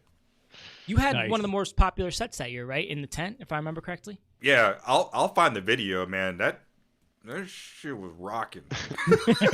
Like you said, that last bit of energy, I was like, oh, the boy good. It was the energy drinks. Yeah, right. Fellas, I've been, flashing Mo's social media, obviously flashing Passionate DJs. Is there anything else you guys are promoting? Mixtapes, podcast episodes you want to talk about? I mean, David's going to kill us if we don't talk about Passionate DJ. When's the next show? How can they find you? All that stuff. So for me, so I've backed off of Passionate DJ from over the past couple of years. I had some stuff with school and all of that to wrap up, but so I'll let Mo speak to that. But as far as finding me online, like I said, an intentional hiatus from social media, but I intend to bring back some sort of a presence to promote music. In the meantime, you can catch me at SoundCloud and or Beatport. Just search for Trip Turlington, and you can find me there. Beautiful. Mo. Yeah, and for the Passionate DJ podcast, we're a bi-weekly show with an emphasis on the art and science of mixing and playing music. For me, you can find me at the DJ Dingo on Instagram. That's the easiest place to find me. But as far as like my role in the show lately, I've been doing like these little 5-minute news segments. The most recent one I did was 5 Black influential DJs for Black History Month. So check that out. That's on our the Passion DJ podcast on our YouTube channel, as well as embedded in our current episode that was just released with Ike B, which is pretty dope. And then this week, David dropped a video demoing the latest was a Pioneer mixer, with spare change. And if you're into turntablism. Spare's dope. Like crack open a beer, kick back. Is that Dayton? Is that a Dayton guy? Yeah. I believe he's been to DMC. Yeah. As a finalist, right? Yep. Yeah. I've seen him play once at Jack's or Better before it shut down, man. my mind was blown. Yeah, he's super dope. Yep. So you guys sorry, go ahead. Nope, go ahead. So you guys know what to do. Follow Passionate DJ. I think the thing that they're promoting the most right now is YouTube. Correct if I'm wrong, Mo. I know you guys are on other platforms, but YouTube is YouTube is the big one that we're pushing. Good. Yep. So check them out on YouTube. If you're already here on our YouTube, please hit that subscribe button. Hit the like button to help other DJs find this content. Again, the more people we can get asking great questions, the better we're all going to become as a community. And the more money Corrupt I make. I'm just kidding. We haven't made any money on this yet, but we're. I was going to say. Dogecoin. Yeah, right. Hey, Corrupt will talk about that too. Man, you and Corrupt are like the same Don't even person, get me started, man. Dogecoin and everything. Don't even get me started. But yeah, guys, that's the easiest way to support the channel outside of that Spotify podcast. We'll be back in a couple weeks with more guests. I'm gonna be playing music on Thursdays in our off weeks. Corrupt, if you want to take one of those weeks, you're more than welcome to. But I know you're at Dahlia on Thursdays soon. Once now that things are kind of coming back. But guys, awesome episode. We went like 14 minutes over time, so great conversation. Obviously, thank you so much for what you do. Yeah, thank you very much. Great to have a whole veteran episode. A lot to talk about. So thank you guys. Sounding great on the mics. The lighting's good. We love that. Future DJs, I'm talking to you. All right?